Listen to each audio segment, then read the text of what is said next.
Hello and welcome everyone to today's webinar, Accountable Leadership and Governance, How University Leaders Can Champion Gender Equality, presented by Our Watch.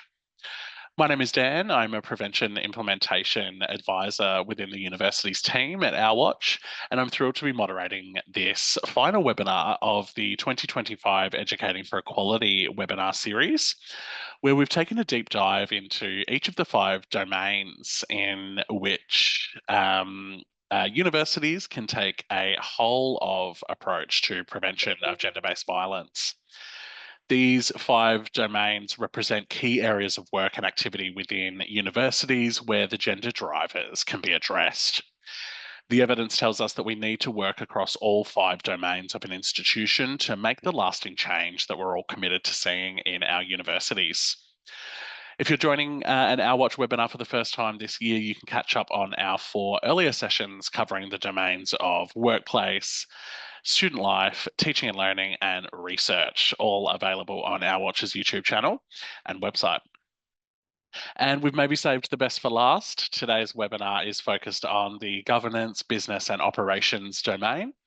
In this domain, leaders are pivotal in setting the tone and structural direction to embed gender equality and prevent gender-based violence, ensuring that policies and resourcing and accountability structures and everyday practice aligns with the commitment to a safe and inclusive university environment for all. Before we go much further, I'd just like to begin by acknowledging the traditional owners of the land on which we meet today. For me, in regional Victoria, I'm on the lands of the Wadawurrung people. I pay my respects to their elders, past and present, and recognise the continuing connection that Aboriginal and Torres Strait Islander people have to land, culture, knowledge, and language for over 65,000 years. This always was and always will be Aboriginal land. So today we will be discussing gender-based violence. We know that gender-based violence is widespread across our society and touches the lives of many people.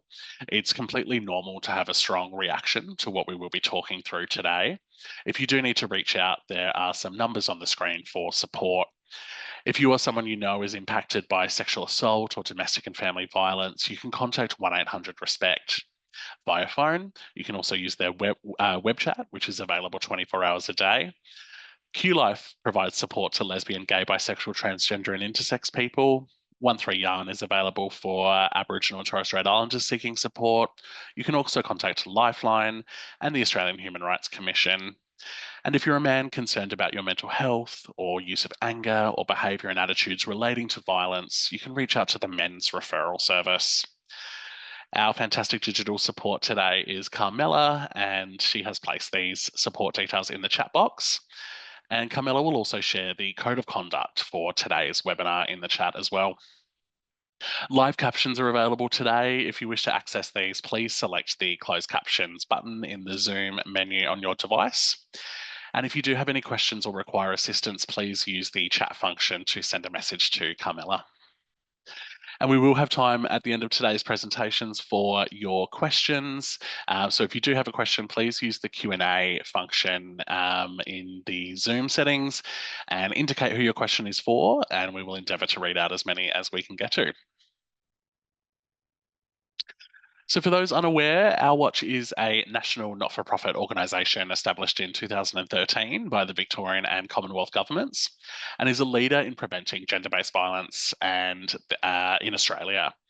We work with businesses, governments, individuals and communities to drive long-term cultural change where people live, work and play, including in the media, in workplaces, universities and TAFEs and in sporting organisations.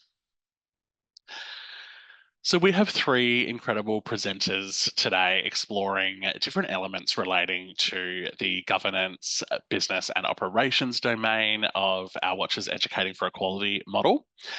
First up is Mark Duckworth. So Mark is the co-director of the Centre for Resilient and Inclusive Societies and a senior research fellow at the Alfred Deakin Institute for Citizenship and Globalisation and a senior policy advisor to the Faculty of Health at Deakin University. Mark's current research focus is on building resilience to social harms, disaster resilience, co-design, and strategies for trust building between government and communities. Before joining Deakin in 2019, Mark had more than 30 years' experience in the Victorian and New South Wales public sectors, leading significant policy and legislative reform initiatives on community resilience, intergovernmental relations, multicultural affairs, public administration, plain legal language, veterans affairs, countering violent extremism, counterterrorism, and emergency management.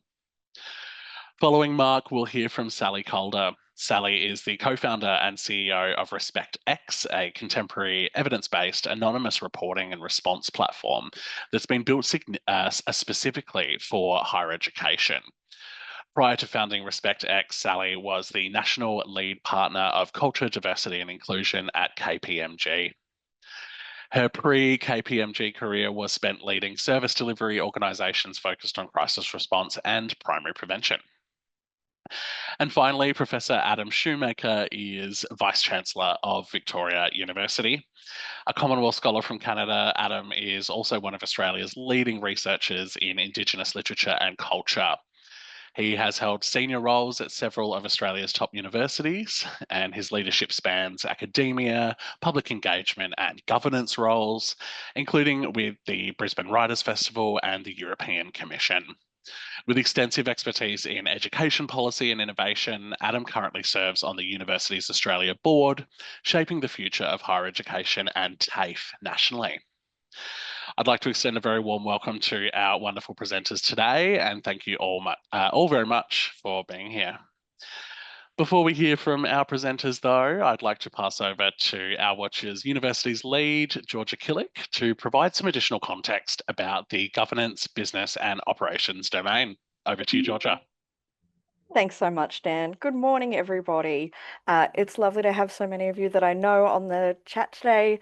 And for those I haven't met, don't hesitate to send me an email. Let's set up a meeting and get to know each other. I'm happy to be of use wherever I can, particularly in relation to this domain. I must confess, it's a personal favourite of mine. These are complex and challenging times to be navigating the waters of leadership in this domain. But I also think this is the time of great opportunity with such potential for innovation, and there is real appetite for social change. When leaders prioritise prevention, the impacts cannot be understated. This is the domain that is critical to a whole of approach, as it can set all of the other domains up for success.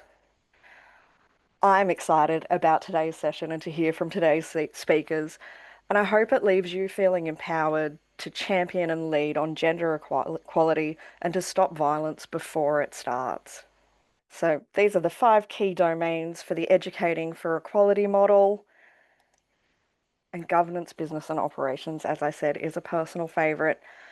Each university has its own unique culture and focus and values, and we recognise that what falls under these domains varies between each university. However, the domains are designed to support anyone in the university to find themselves and their specific role in prevention as part of a whole of institution effort. So trust is at the core of every effective university because it's built through genuine reciprocity and partnership with the entire university community. It's not just about believing in the authority of leaders. Trust goes when decisions are transparent, processes are inclusive, voices are listened to, and there is accountability at every level.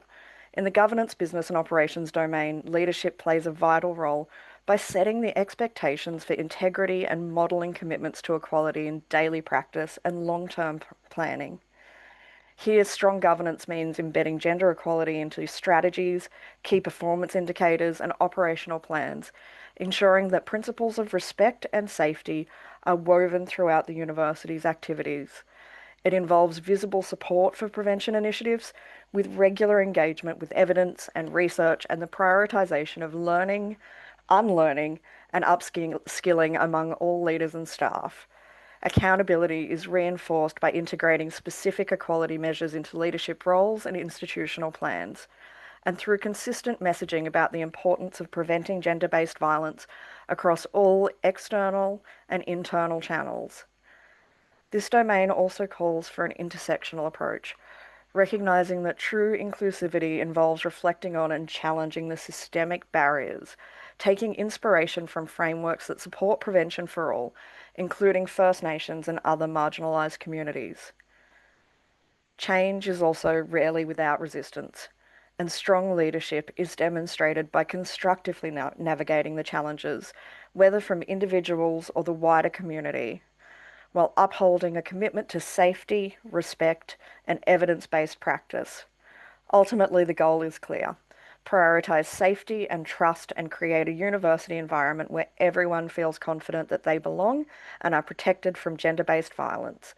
As we explore the governance, business and operations domain today, we'll consider how to drive this lasting cultural change across our universities. It's now my pleasure to introduce you to our first presenter today, Mark Duckworth. Over to you, Mark. So thank you very much for attending today. What I want to outline is some of the issues around trust building and some of the background to contemporary concern we have about the decline of trust. And this is based upon some research we've been doing in the last couple of years. The first thing to say is that if I can get my next slide to move along. Trust is the glue that holds society together. And there is widespread concern around the world in the decline of trust. The World Economic Forum declared, we know that trust is a must because of the epidemic of misinformation and mistrust of social institutions, and leaders in the public and private sectors around the world have been very much concerned about this, and it is something that is also a big political issue as well as a big social issue. And without trust, we are unable to solve the collective problems that face us all. Now, if we ask the question, what is trust? And it's a complex issue. What Anthony Giddings commented that trust is really a protective cocoon. When we trust an institution, another person, it actually gives us a sense of safety, and it allows us to explore the issues and deal with the issues that concern us. It's based on a number of characteristics around predictability and reliability, confident expectation of future action, that when someone says they're going to do something, we know they're going to do it. But also there's this issue of vulnerability, of being open. And it allows us to deal with risk, uncertainty, and complexity. And we must be able to trust someone else, and we hope that they're going to trust us in return. One of the things about trust is it flows in different ways, vertically between an institution and members of community, and the other way, horizontally between different institutions and different individuals, and also it's based on reciprocity. Trust needs to go both ways, and that's one of the key issues that we need to focus on, because institutions have actually helped create the trust crisis, because as I said, trust has to go not just from communities to institutions, but for institutions to communities. And this return or lack of return of trust is actually one of the things that undermines it. And one of the reasons that community trust in government and institutions has collapsed is that governments and institutions often don't trust communities. Now, as I was saying, reciprocity is the bedrock of this. Without trust flowing between parties, there is no relationship of trust.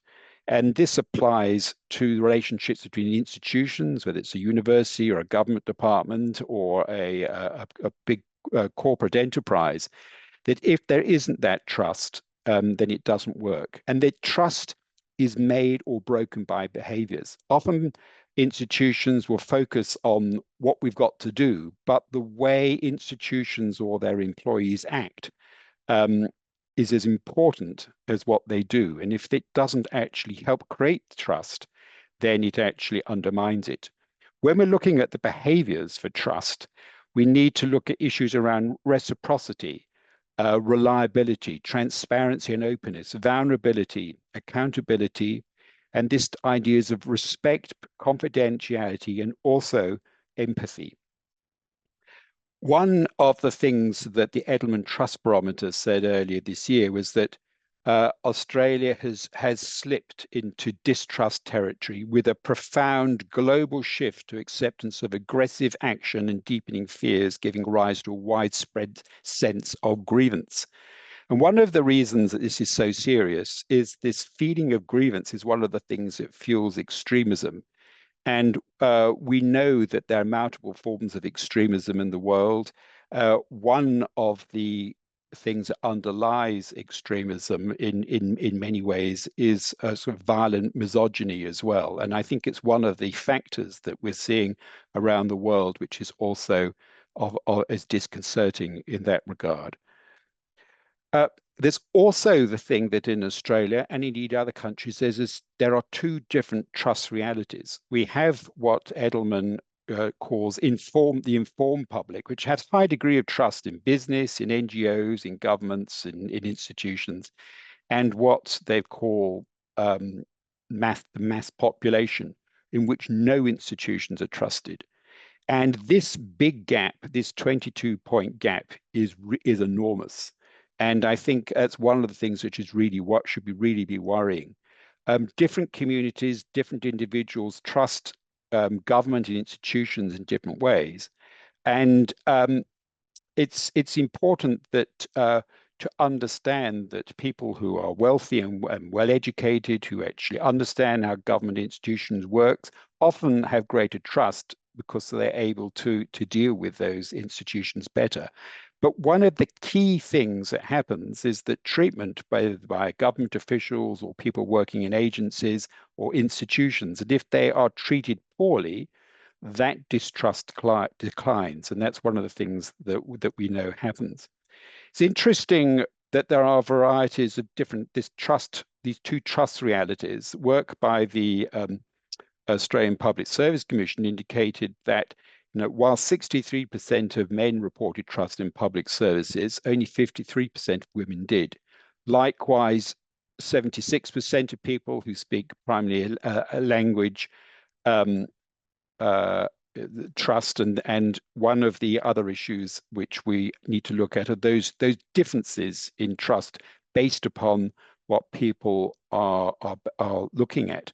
One of the key issues is that people are quick to recognize an empty promise of greater power, where consultation bears no reflection on final decisions, where bottom-up deliberation continues to be trumped by top-down directives.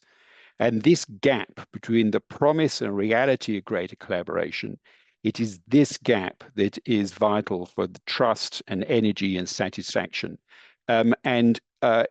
So institutions have a responsibility to act in a way that listens to other people and takes account of what they're saying. One of the big problems that we have is that often governments and institutions say that they are empowering people, but in fact, they're not actually giving them any power. So things are done to people or not with them. We also have, accountability mechanisms that often use an excuse to not to take time to develop policies, and those which help and work with communities rather than just simply advancing institutional aims. Trusting communities and trusting a community, when we talk about a community within a university, it is the staff and the student cohort who are that community. For governments, it's the broader community. The community is defined in many different ways, but sometimes trusting communities is seen to be too risky because an institution may have actually developed some plans and priorities that may not align with what in fact communities want. There are things that can be done, and there's a whole range of things which can actually change the way in which things work. The focus on building relationships, expanding familiarity and awareness, increasing cultural awareness and competence, establishing decent communication strategies, and developing methods for constructive collaboration. And all of these link into these themes around vulnerability and openness and empathy and respect, which are fundamental for building relationships between institutions and communities. And I think one of the key elements of this is the importance of people who are in power or who regard themselves as experts to listen to the lived experience of communities and community members. A couple of the things that can be done is that institutions can develop agreed methods to build and maintain trust.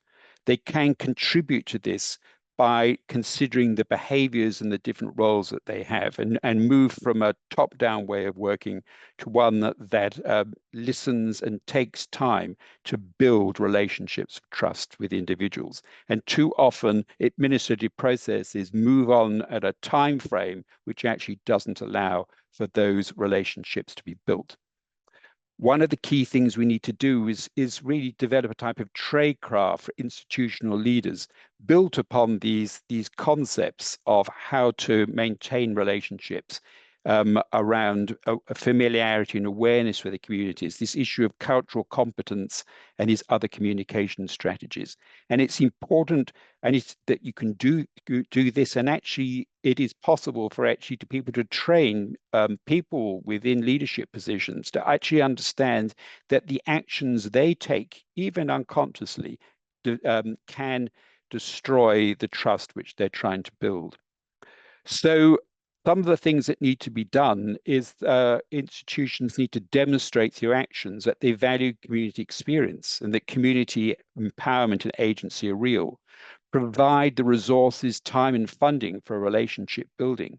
Deliver on promises, and if it's not possible, being transparent about why the promise isn't fulfilled. Building cultural competency, capabilities, and awareness in institutional leadership, being open about potential outcomes, both positive and negative, and increasing trust-building activities. So in conclusion, there's a great quote which says that reciprocity is key to the power of networks, exerting a governing logic over them, the alchemy of mutual give and take over time, turning into a golden trust. So thank you very much for your time. Thank you so much, Mark. That was amazing and so inspiring to hear how building that trust through openness and accountability and genuine partnership with communities, especially by listening and valuing lived experience, is really essential for creating inclusive and respectful institutions where everyone feels that they belong and are valued. Thank you so much again for those insights, Mark. I'll now hand over to our second wonderful presenter for the session, Sally Calder from RespectX. Sally, the floor is yours. Thank you, everyone. Hopefully you can see my slides. It's lovely to be here with you all. I want you to imagine what it would be like if you knew exactly how many of your students and staff had experienced sexual harassment, sexual assault, bullying, and discrimination. Not an estimate, but the exact number. And then I want you to imagine if you knew that if that data was up to date, you didn't have to rely on a national student safety survey rolling out maybe once every 5 years. Imagine if you could get early warning of emerging risks, maybe problem people, maybe problem behaviours or hotspots across your campus. And imagine if you had the information you needed to act early before things escalated. Think about how this data would allow you to forensically target your prevention effort, focusing your time, your effort, and your resources where they were needed the most. How often do you hear people say, that person was on my radar, and then somebody else might respond, really? They were on my radar too when something goes wrong. Imagine if you had one single radar across your entire campus so that no one slipped through the gaps. And imagine knowing how many people in your community felt safe enough to speak up and make a report, how many people trust that you and your team would take their report seriously, and how confident they would be that reporting would lead to something meaningful. And then imagine being able to measure and report how satisfied those people were with your response, including those people who chose to report anonymously. Now, imagine being able to show every year the impact of your prevention effort on the only two numbers that really matter in the fight to make our universities safer. The first number is prevalence and whether or not it's tracking down. And the second number is trust, and is it tracking up? And just to take this one step further, imagine if you could say 97% of our community feels safe enough and confident enough to speak up and make a report if they see or experience something that's not okay, and 98% of my university trust that I am serious about their safety and their respect. I'd love to know if this future possible scenario that I've just outlined sounds completely fantastical to you, or if it's instead an accurate reflection of your leadership ambition, because that kind of frames the rest of the conversation that I'm about to have. Regardless on where you sit on that spectrum, the scenario that I've just described is not hypothetical. It's not even aspirational. It's already happening in your sector. Earlier this year, 9 independent university colleges onboarded RespectX, and as their 2025 student population was returning. And since then, about 20 more colleges have joined them, and that represents around 75% of the entire independent university college sector in this country. As part of the onboard process, students and staff answer a set of prevalence and cultural questions. And so today, those 30 CEOs now have the most robust data that has ever existed nationally in the higher education sector. And what I'm about to share with you is the aggregate data. This is not a wish list. This is a case study. So what we now know is that the prevalence of harm in Australian independent university colleges looks like this. 21% of students and staff have experienced some form of harm since commencing at college. 10% have experienced sexual harassment or assault, 6% have experienced bullying, and 5% have experienced discrimination. The 2021 NSSS grouped all accommodation types together and reported a 19% prevalence of sexual harassment and assault only across the accommodation sector. And bullying and discrimination data has simply not existed until now. Of the 21% of people who experienced some harm, only 8% made a report, which is broadly consistent with the percentage that was reported in the NSSS, but remembering that was only for sexual harassment and assault across all university campuses. The why people didn't make a report in colleges is really important. In colleges, 82% of students say, I trust that my leaders would do the right thing if I put my hand up and made a report. So lack of trust isn't the reason people didn't make a report in colleges. The two reasons that they didn't report are astonishingly obvious. The first reason was it wasn't simple enough, which means I couldn't pick up my mobile phone and make a report anywhere, anytime in under less than 30 seconds. And secondly, it wasn't safe enough, meaning I can't be fully anonymous and still receive some support and follow up and find out what's happened about my report. That's it.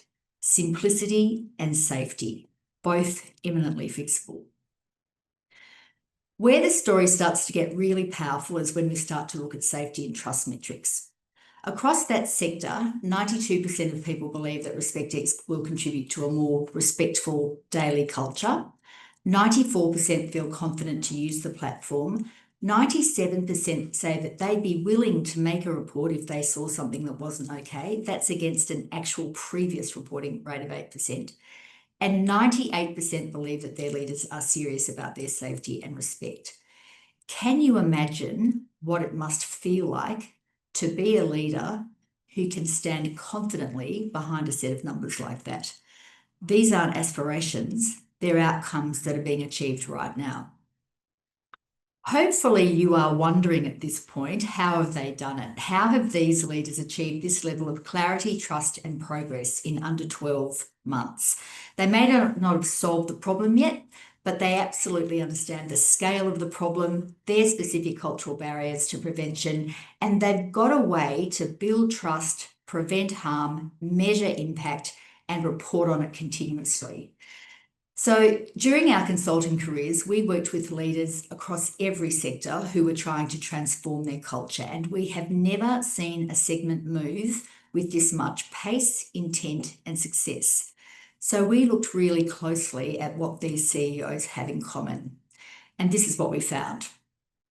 First of all, they are purpose-driven. To a person, they share one overarching purpose, and that is the well-being of their residents and trying to make sure they have the best university experience. Secondly, they're harsh realists. There is zero denial that bad behaviour and the scale of it exists in their colleges. Thirdly, they're opportunistic, but in the right way. The code isn't a burden for them, it's leverage. It gives them permission to push prevention and safety back to the top of everyone's agenda. Fourthly, they're curious. Even those who were already using anonymous reporting tools were looking for better, more contemporary technology because that's what meets the expectations of their community, which, like yours, is young, digital, and expects simplicity. They're collaborators. They share data, insights, failures, and breakthroughs. They see this as a sector-wide mission, not a competition. They're deeply connected to their students. They check in and involve them in co-design. They give them a voice in their response to the code and on the topic of wellbeing and respect more broadly.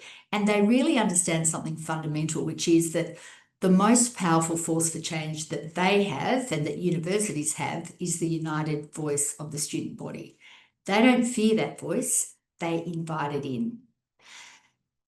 This is not about their own college. They genuinely want to shape the next generation of leaders and contribute to ending gender-based violence. They're pragmatic. They keep governance simple. They make decisions quickly, and they don't allow bureaucracy to suffocate intent. And they're personally accountable. They do not delegate safety and respect 3 layers down. They own it, they lead it, and they treat it as their work. And finally, they understand culture. They get the power of symbolism and hard lines in the sand. They're not just changing culture inside their college, they're trying to change the national conversation. So if I had to summarise all of that in one line, I would say they are leaders who get on with it and who are cutting through complexity. Now, in our conversation with some universities, we sometimes hear things like, we don't get many gender-based violence complaints. Most of our complaints are around administrative issues. Our systems are good enough for now. They tick the box. If we make it too easy to report, we'll be overwhelmed. It's too hard to change the culture of this place.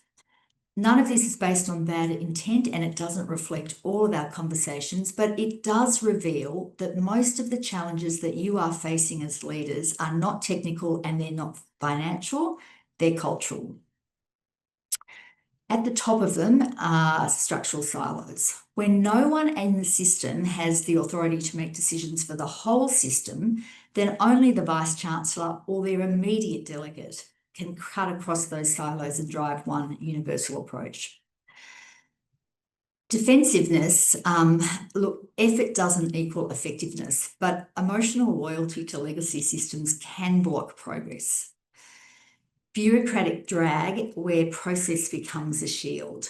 Decision-making slows to a crawl and inaction becomes the strategy. And we often hear that that's accepted and it's just the way things are around here. One-size-fits-all thinking. Look, treating gender-based violence like a fee dispute dilutes safety and trauma-informed design.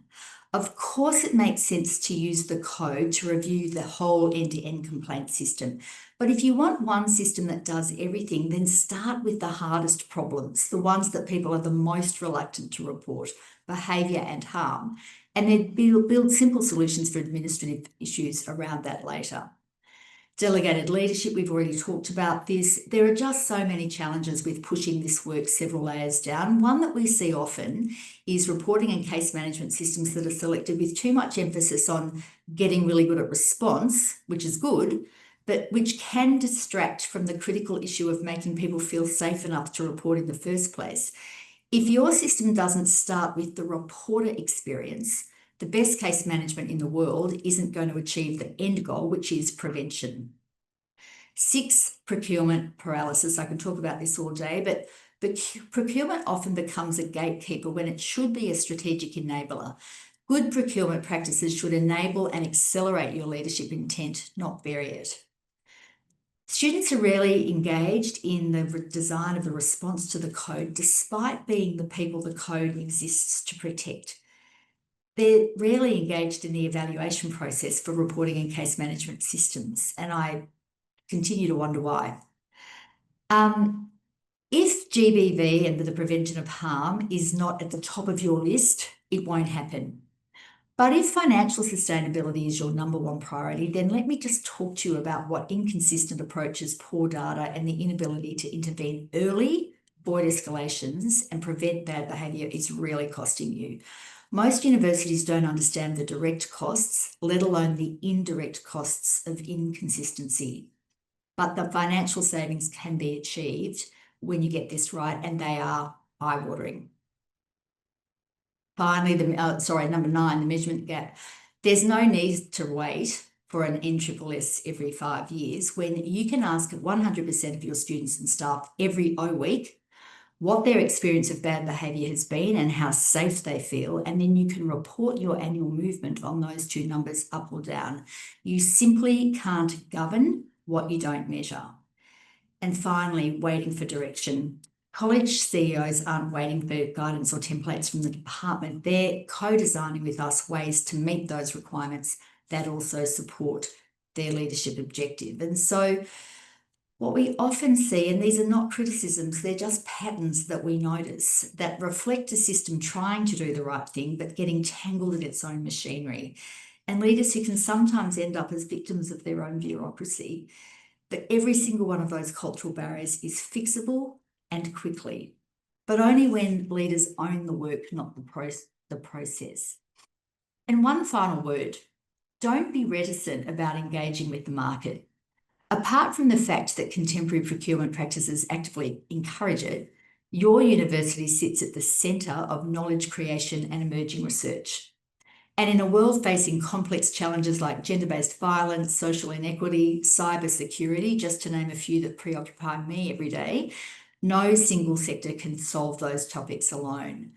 Australian innovation and technology companies like ours bring speed, scale, and practical tools. You bring research depth and the ability to collect evidence. And when we partner, the impact can be transformative. And we only have to look at the college example for proof of that. So I suppose in closing, the thing that we are confronted with every day is that, yes, this is a complex problem, but the solution can be simple. Great technology exists, it's simple to use, people trust it, and it works. There is no reason to wait. Thank you so much, Sally. That was a really, really great insight and brilliant to get an understanding of how practical and data-driven approaches can empower leaders to track progress in real time and therefore drive effective and immediate cultural change in preventing gender-based violence. Wonderful work. And just a reminder that we will be accepting questions for all of our panelists today, including Mark, Sally, and Adam, who we're about to hear from. So do make use of the Q&A function on the Zoom today if you're looking to follow up on any of the approaches that we have heard today. Now, before we get there, though, we're thrilled to now hear from our final presenter of the day, who has just landed in the session, and I'm aware maybe just still getting your bearings. Wonderful for you to be here, Adam. Today is obviously the VC of Victoria University, Professor Adam Shoemaker. Over to you. So, my absolute delight to be with you on such an important topic. And what I would suggest is that I'm sure that you've done this already, but I just want to acknowledge not only thank you so much, country, but also the time where we are. We've just had an international meeting where we're observing that it's been literally centuries of Australian history in terms of non-Indigenous history.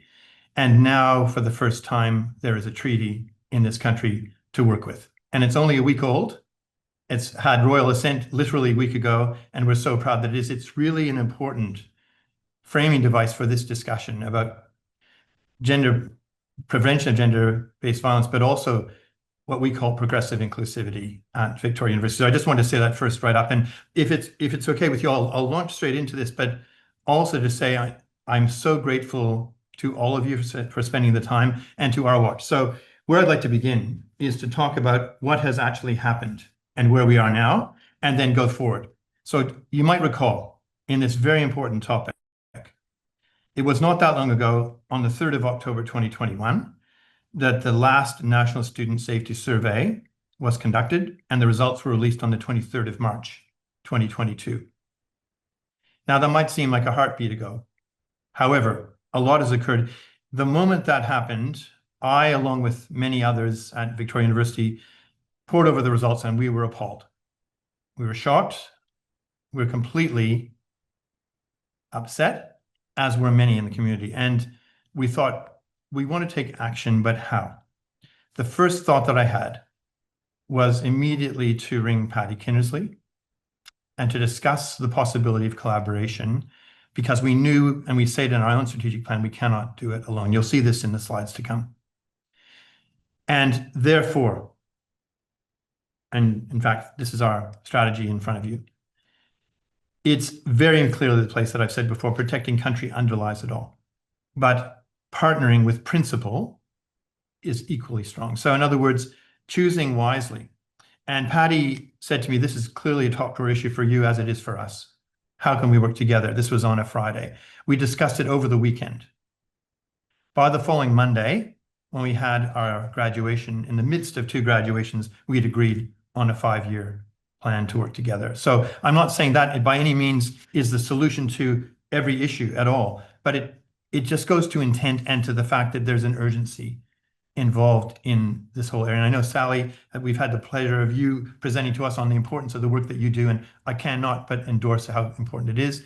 And Mark, I've read everything you've produced, and I'm very grateful to you as well. I'm sorry that I wasn't part of the prior discussions. So that's where we are. But it actually begins with strategy at the top. That's a governance question. It's not just an individual question. In fact, it is not an individual question, although I'm very proud and privileged to have this role. It's the council of our university met extraordinarily to discuss and to endorse that proposal, a 5-year whole of university plan to advance the project of prevention of gender-based violence. And it was, for the first time in our world, to do so with TAFE and higher ed together in what we called a 1VU model.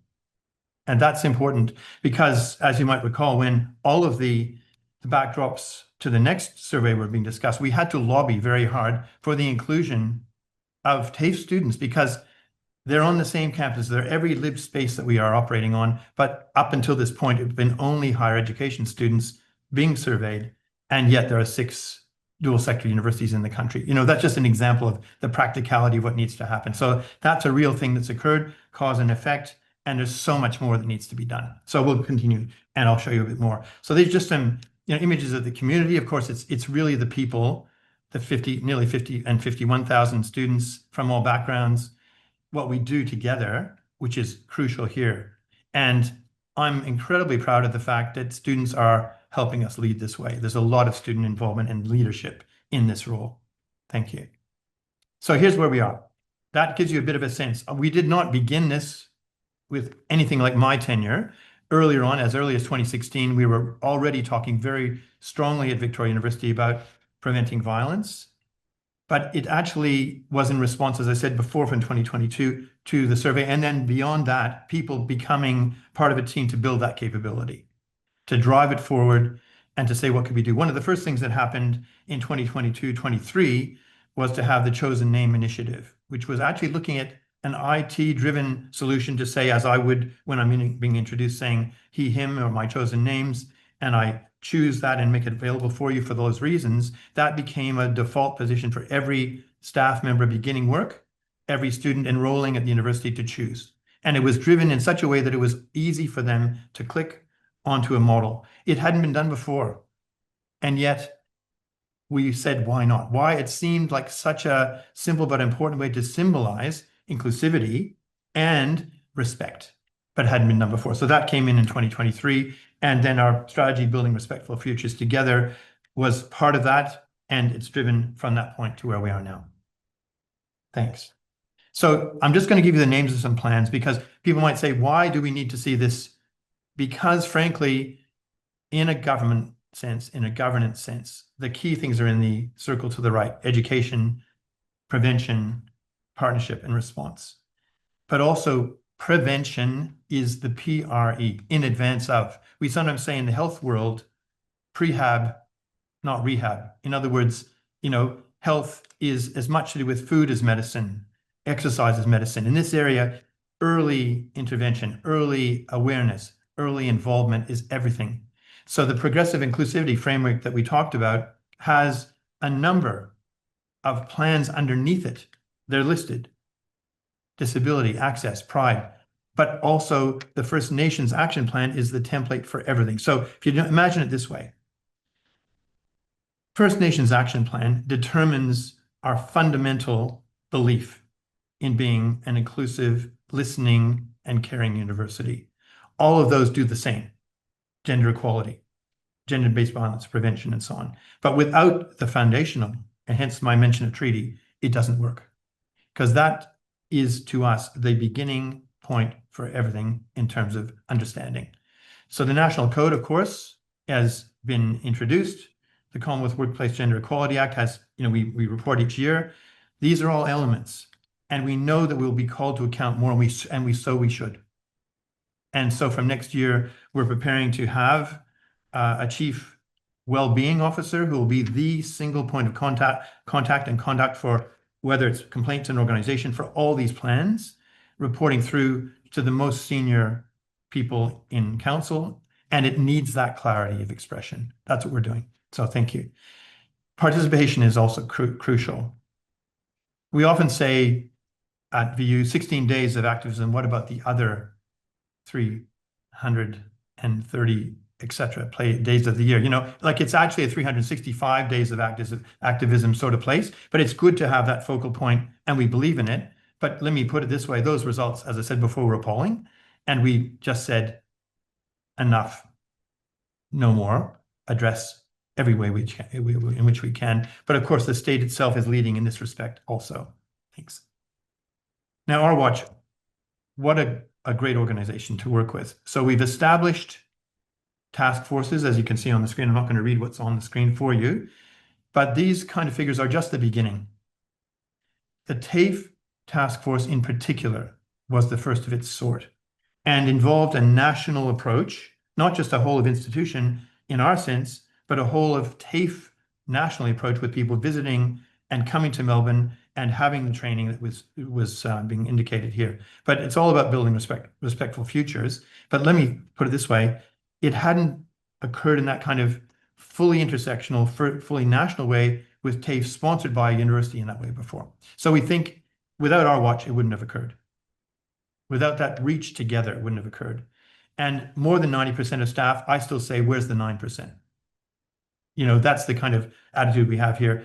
100% should be the attitude and should be the approach, and we're driving towards that all the time. And I think it's really significant that the online learning, relevant to prevention, relevant to consent, is something which is growing all the time. And I'll talk about another project in a second. But these are kind of absolute elements which are significant.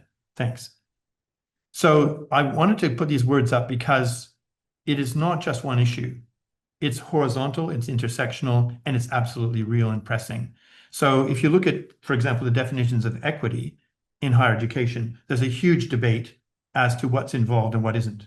And I think that, to me, is what's really significant. For instance, we have more than 51% of all of our higher education students who are the first in their family to study at any post-school operation anywhere in the country. But sadly, and as you've seen from research recently from University of Queensland, first and family students are not considered to be, in terms of counting, an equity group. Now, first of all, even the term equity has problems.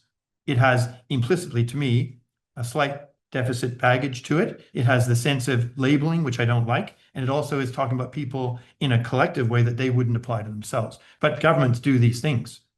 So somehow we have to deal with both the awareness of it being imperfect and the fact that there is an agenda.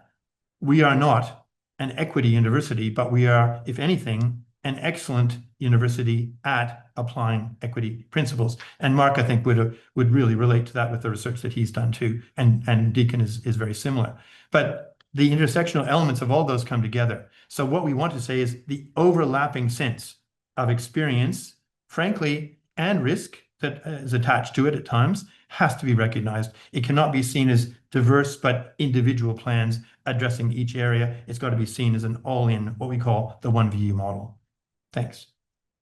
So to give you a sense of numbers, and I think it's important to know how students choose to describe themselves. Choice is crucial. Now, this does not include students that we teach offshore in countries like China or in Sri Lanka or in Vietnam. So this is domestic students only. And you can see the gender breakdown self-described. You can see the disclosed disability self-described, the number of First Nation students, again, chosen. Languages spoken, phenomenal. Phenomenal. I mean, when we have graduations, I've got to say to you, you can imagine a situation. We actually use the where the Melbourne Cup is run, actually the venue, without anything to do with gambling or racing, as our site, because it's in the west of Melbourne. We have about 1,000 people per ceremony. And we do a survey, almost a vox pop at the end of each graduation, and say, in the room of 1,000 people, you've just seen 47 nations cross the stage, but how many of you in this audience speak more than 2 languages? 85%. And we go from 3 to 4 to 5, sometimes 6 languages spoken by individuals in the room. And no wonder the West of Melbourne is reflective of this. So it's what we call a superpower. If equity is a word to be used, equity as a superpower, as a kind of talent to be unleashed, as a kind of latent, unbelievable gold mine of potentiality. And that is what we're saying here. Turning that on its head, changing that perspective also gives people pride. And I mean with a small p and a capital P. It also gives them the sense of achievement, and we hope a sense of safety increased as well, because they're being recognized for their backgrounds. So it isn't just a small thing, it's a big thing. And then you go to the number of professional staff, higher ed staff, vet teachers, and so on. But what I believe is that we're on a journey, and Australia's on a journey, to recognize more the power of pluriculturalism. Now, dare I say it, there's a lot of attacks of that too. There's those who say, anti-immigrant status or anti any number of groups. That is the almost ludic battle that we have. And I hate to use the word battle because it sounds contestatory and violent. I don't mean that. What I mean is addressing issues and running towards them rather than running away from them. And I believe it takes a bit of courage, and higher education in this country is courageous at its best. With partnering, it's incredibly courageous. Thanks. So here's a few ideas for you to consider. Research is crucial to this question. Now, let me give you just a few examples. I hadn't mentioned up until now, but with this screen, that's where I wanted to. The First Nations area, super important in terms of the agendas we're talking about today about taking leadership. For example, wonderful colleagues, Paula Bala and others, leading the Black Women's Healing Project, which is community-based research on trauma. Art is solution, art is enabling, art installation, praxis, and doing so in a way which is proud to be called community-led rather than university-led. And I think that's a big change for our sector. In the past, we used to have very anodyne terms like service or contribution. This is actually openness to what community leaders are saying, especially in the First Nations area. So I pay tribute to Paola and the team for the amazing work they do. Another example, wonderful researchers, Aurélie Pankoviak and others, who are dealing with the risks and the inclusion, if you like, of lived experience and research on the prevention of child abuse in sport. Early age students in their teens, coaches, risk in travel, all that kind of thing. You've seen probably coverage of this. The work that's being done there on gendered violence in sport and how to prevent it is crucial, and it's nation leading and needs to be done.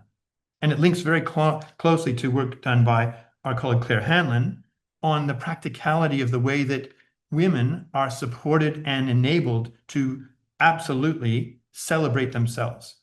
Changing women's uniforms in sport, changing design, changing training regimes, acknowledging bodily cycles as actually part of the superpower that we're talking about is a deal which we need to be considering here too. And it is important. So all those are research projects, but they go in tandem with everything I said before. Strategy, recruitment, deep sense of equality, reporting through. So I just want to indicate that the research with impact, research with purpose is equally important and is very much a part of that. And of course, the genesis of the Our Watch partnership is also about galvanizing research together to do better. So that's just a sense of research, lived experience, and evidence-based. I'll go on to the last one first. Learning and working with others. Well, you can see Headspace. Let me give you an example of 3. We have a model, which is to say that if we do not have an ethical aligned industry partner, if you like an NGO or other, on each campus, they do not qualify as being campuses. So therefore, Headspace has an entire building at the Werribee campus of VU. It does work for the community, work with us. Our students are both clients and volunteers and placements as well. Scholarships redound to all 3. And that is the first of its type of any university in this state and one of the few in the country. Equally, Lifeline at the St. Albans campus has its West of Melbourne headquarters on the campus itself. Students doing mental health in nursing, psychology, other degrees, sociology, and many others can get placements there, but also can work as volunteers. And as you may know, the number of calls, chats, outcome, seeking help has gone through the roof post-COVID. So it used to be that the CEO of Lifeline has told us it used to be about 3,000 requests per week. It's 4,000 or 5,000 now. This has gone up and up and up. So being in a place where it's visible on a campus, serving the people and serving the community at exactly the same time is what we call the 1VU response. Equally, I've mentioned before trauma-informed practice. That's the gender-based violence work being done in the Black Women's Healing Project. Incredibly important. And active engagement of all genders at every level of the university. Every level. And this is not only the Pride Plan. It's not just midsummer. It's not just it's year-round and year-in and all-encompassing as well. We can always do more. But I do believe that there is a belief that's fully ingrained now that this is an accepted part of the university's culture. So is it by any means perfect? No. There's a huge amount more to do. But the initiatives that you see on this screen are things which the council is totally supportive of. The executive is totally supportive. The academic board, crucially as well. And when we do all staff discussions, these are the topics which we are speaking about every time we have a town hall. Now, sorry, forgive me for the images, but it's just, we're meant to just indicate a bit of participatory enthusiasm. And we have this at all levels. I've got to say, the first step you take is together, and the last step you take is together, and in between is all the work. The work still needs to be done. So it's never enough just for us to announce, as we do here today. It must be followed through. And we have, if you like, a strategy which says there's 3 priorities: follow through, and follow through. That's the aim. That's the aim. So colleagues, I'll stop there. I hope that's about the right time, and look forward to any discussion with my colleagues and with you. I really appreciate the opportunity. Thank you. Wow, thank you so much for sharing, Adam. So great to hear about how your personal commitment to driving gender equality through authentic leadership, it really, really shines through, and how you consistently prioritize genuine community connection in this space is really, really impressive, and I'm sure has inspired a lot of people here. And yes, equity is indeed a superpower. Well done. So now I'm excited to bring back all of our presenters today. So please welcome back Mark, Sally, and Adam, and give you a chance now to ask your questions. We do have a few that have come in for our presenters today. So look, I'm going to start with Sally, if that's all right. We've got a question come in asking, how does the anonymous portal interact with SARA, or SARA, which is a police anonymous reporting portal? Thank you, Dan. Thank you, Raw, for the question. The short answer is it doesn't. What I would say about that are two things. Firstly, the way that RespectX works, the way the case management backend works, is that there is a risk assessment hard-coded into the case management. And the very first thing it requires a case manager to do is work out whether or not something needs immediate escalation to the police because it is a criminal matter and somebody is at immediate risk of harm. So that's the way that that RespectX supports case managers to make those escalation decisions. The other point that I would make is that RespectX is really designed to focus people on making reports early before things have escalated to that kind of criminal, really, really risky, horrendous behavior. Now, that can be reported and is reported to and gets escalated in the right way. But the whole focus is to make it easy for people to put their hand up early, so you've got a chance to get in and intervene before you get to a point of needing to escalate to SARA or to the police. And the third point that I would make is a really big part of the sort of design for safety and the people-centered design of RespectX is complete control around how information is shared. And one of the reasons people don't want to report on portals like SARA is it immediately escalates the matter and can feel like it's taking it out of their control. It's why reporters love RespectX, because it's simple, it can keep matters low key, and they can actually be in control of what happens to the process. Brilliant. Thanks so much for that, Sally. Mark, I'll throw to you if I can. Building genuine and two-way trust with communities takes time and investment. What kinds of additional resources do you think institutions need to ensure that this work with staff and students moves beyond kind of consultation and into really sustained partnership and shared accountability? Well, there's a saying that you should move at the speed of trust, and it's important that for administrative purposes, people have timelines and say, we want to get this policy or this approach done in the next 6 months or something. But if that timeline actually cuts across the process, then it's seen that the consultation is in fact not real. It's actually something that is a pro forma thing. And I think that's one of the key things where you actually sometimes have a conflict between the requirements of administrative efficiency and actually the requirements of maintaining that trust with communities broadly, including communities within universities. The other thing is, and as I mentioned, there are certain things just the way in which we do things is as important as what we do. So things that are done in a way which shows that type of openness and that listening are important. And I think that one of the problems we have is that we don't provide, you might say, we don't provide training for people in leadership positions or in administrative positions in what are trust building behaviors. And so a lot of these things around breaching trust, some of them are quite inadvertent. The people aren't aware that when I do that, I breached the trust. So I think that one of the things that we can do, and it's actually something which can be done relatively simply, is to actually increase the awareness of decision makers and administrators in understanding how communities, however described, actually view what they do and how they do it. Excellent. Thank you so much for that, Mark. We do have another question come in here, and its focus is on the resistance and backlash that we expect really to see when undertaking this work. I'll ask you, Adam, how do you bring in the most resistant in your community? This question specifically mentions academics, particularly research-focused academics who only work with postgraduate HDR students, who can potentially undermine and at times actively avoid engaging with the education provided to bring everyone onto the same page.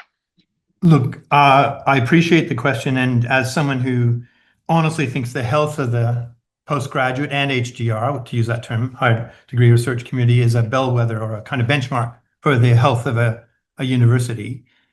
We have a very integrated model with the research graduate school, and we have just a small number of very high-level research institutes. So that kind of bifurcation I don't see as prominently as it might be in a massive university where there's could potentially be more dislocation. So in other words, when we have all-in meetings, postgrads attend as well.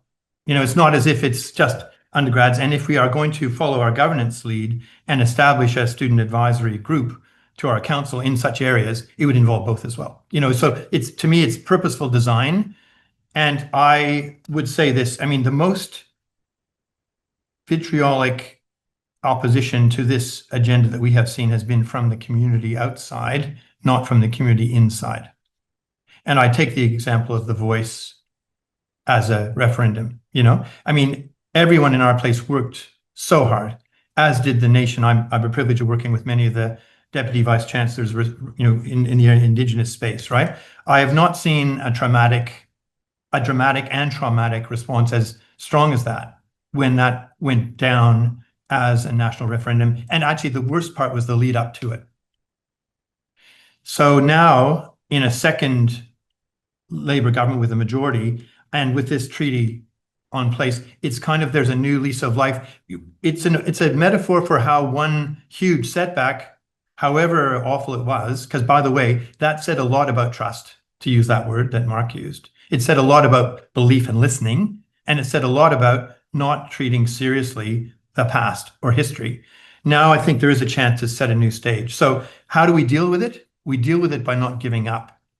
And setbacks are not permanent, they're temporary. But I wish that gender-based violence and intersectional issues could never become politicized in the way that we've seen. These should be seen as, human rights issues for all people, not party political issues to be debated in that way. So honestly, I have not perceived the internal ructions that you described, but we have seen community attacks to which we have to respond. And it's educative rather than vitriolic on our part, but sometimes the other way coming is pretty angry. Thank you, Adam, for that very, very detailed response. Now, I might throw to you, Sally, in some time that we have left. Sally, you mentioned that technology can simplify and strengthen the prevention work that we're all doing. How can institutions balance the benefits of technological tools with some ethical considerations, perhaps around privacy and data ownership and informed consent in gender equality initiatives? Thanks, Dan. I think it starts with, I keep talking about dignity and safety, and I think it starts with dignity and safety. So first thing is you have to have really solid and transparent rules around data privacy and security and data ownership. So it is critical, for example, that universities own their own data. It is critical that you are completely transparent, and that means really simple, plain English with everyone in your community about what you collect, why you collect it, and how it's shared. Things like, global certifications like ISO 27001, that's hygiene. So working with people who align with or comply with is not good enough. Where's the certificate? Can I see the annual external audits that have been conducted? Stuff like that really matters. I think really strict data governance, so really clear, strict rules about who can access data, who can audit data, who can delete data. And then finally, and probably this is the thing I think for me is the most important, is designing for safety. So, you know, really simple things like minimizing the amount of personal information you collect. I'm still horrified at how many, and sorry, this is going to sound a little bit kind of pointy, but I'm horrified by how many universities are still using a Qualtrics survey-based form as their anonymous reporting system. And the first questions that are asked are a series of demographic questions before someone can get to the point of saying, this is what's happened to me, I don't feel okay, can you do something? There is no need. So I think those three principles are probably the things that I would urge people to be very cognizant of, Dan, when they're thinking about data, talking about privacy and making commitments around that. Brilliant. Thanks so much for that, Sally. Adam, another question for you has come through. What do you think has been the most beneficial for you personally as Vice-Chancellor in showing up on this issue for your university staff and students? And so I guess in other words, what are the benefits that you see of your leadership in the prevention of gender-based violence at VU? I'll just go. Look, that's a tough one because it's hard to reflect, you know, on the person when we're talking about the collective. I believe in the collective. I think the most gratifying thing is for us to, and we just had an all-in staff leadership event yesterday with about 150 people, you know, the Future Leaders program, as it's called in our case. Every single one of those people adopts the one VU model, which we've been describing, which is to say, whether it's dual sector, it's everyone. Whether it's professional staff and academic staff, it's everyone. Whether it's TAFE and higher ed staff, it's everyone. Whether it's Indigenous, non-Indigenous, it's everyone. In other words, arguing for the collective, not the dividing lines. What I would call less the boundary riders and more the collective. So what are the benefits of that? Well, everyone then feels part of the solution when you get there, but it's still a long way to go. Let's face it, that's the truth. But I'll give you one practical example. It's also the case that our model, we have a different model of learning in higher ed, which everyone probably knows, but it's the VU block model is like one subject done intensively for 4 weeks in person with a group of up to 35. There's no lectures. And there's hardly any final exams in the traditional sense. So the pedagogy is different. Now you might say, how's that relevant to safety? I actually think it's incredibly interesting and relevant because the peer-to-peer experience that students have in that guided environment is quite strong. And often, as you know, peers have to report with or help other peers. It's not just staff to students, it's peer-to-peer. So I think what that do and what does, and what I think I'm most kind of proud of, to use that word, is that we're seeing more peer-to-peer support than ever before and more peer-to-peer engagement than ever before. And I think would that were, you know, the case and it could continue, and now we have to just make it happen even more so in TAFE, internationally, wherever we might operate. But that's my answer. Thank you. Fantastic. Thank you so much, Adam. And thank you to all of our presenters today. We have unfortunately run out of time, but a huge thanks to Mark and Sally and Adam for being here today and sharing your insights in this area. We are forever grateful. And sorry to those whose questions we didn't get to today. Before we wrap up, I would ask you to please take a moment to scan the QR code on the screen and complete a really quick 2-minute survey about today's session. Carmela will also share the survey link in the chat. Your feedback is completely voluntary, but it is incredibly valuable. It really helps us to understand the impact of our work and improve future sessions, and shows the important role that you play in shaping these conversations as well. So together, your input really helps us to drive this positive change. Carmela will also share details about our data collection policy in the chat as well. Just as a quick reminder that if you are feeling affected by today's discussion, please don't hesitate to contact any of the support numbers that are displayed on your screen. It is completely normal to have a strong reaction to these topics, and support is available. You can continue your learning by engaging with Our Watch in any of the following ways. You can find out about professional development opportunities and new resources by subscribing to our university's mailing list by clicking on the link provided in the chat, or by emailing universities@ourwatch.org.au. You can also visit the Our Watch University's website, ourwatch.org.au.universities, to review our university-related frameworks, tools, and resources. And of course, you can follow Our Watch on Facebook, Instagram, X, and LinkedIn for updates on our work in universities and across all settings. And just want to say this session has been recorded and will be available in a couple of weeks. If you have registered today, you will get an email notification to say when it's available. Another massive thank you to our presenters today, Mark, Sally, and Adam. A reminder that you can reach out to them to support you in this work if you need to. They are very valuable minds, so I'm sure won't mind that. Thanks to Our Watch today, including Claire, Georgia, and Tilly, and of course our digital moderator, Carmela. And thank you all for attending and sharing in this invaluable conversation of the importance of accountable leadership and governance to support the prevention of gender-based violence. As mentioned, that concludes our 2025 Educating for Equality webinar series, but do keep your eye on our newsletter for our 2026 offerings that we're excited to bring to you. Go well, and thank you.